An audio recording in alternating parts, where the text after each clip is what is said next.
एवढ्या पवित्र जागावून माझ्या नवीन वर्षाची सुरुवात होणार भावांनो, मला अजिबात वाटलं नव्हतं. हर हर महादेव भावांनो, मी पोहोचलो आज कालहस्तीला. कालहस्ती हे तेच जागा आहे जिथं महादेव स्वयंप्रकट झालते आणि एका भक्ताला दर्शन दिलं होतं भावांनो. तुम्ही पण ते कहाणी ऐकली असेल. एका ज्योतिर्लिंगमधून महादेवाच्या दोन्ही डोळ्यातून रक्त निघत होतं. ते एका भक्तांनी स्वतःचे दोन्ही डोळे काढले होते आणि महादेवाला अर्पण केले होते. तर महादेव स्वयंप्रकट होऊन त्या भक्ताला आशीर्वाद दिला होता आणि मोक्ष पण दिला होता भावांनो. तर हे तेच जागा आहे. हे तिरुपतीहून 35 किलोमीटरच्या अंतरावर येते भावांनो. या जागाचं नाव आहे कालहस्ती.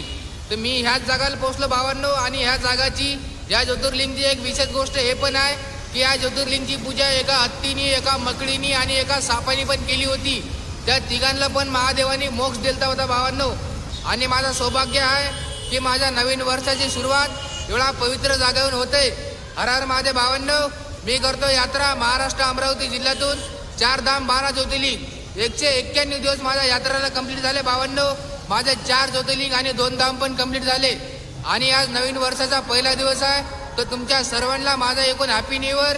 तुमचा नवीन वर्ष आनंदात जाओ आणि माझ्या महादेवाची कृपा तुमच्यावर हमेशा राहो.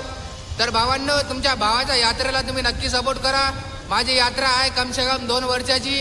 4 धाम 12 ज्योतिर्लिंग, वैष्णोदेवी, अमरनाथ आणि मी कैलास मानसरोवरवर जाणार आहे पैदल यात्रा करत.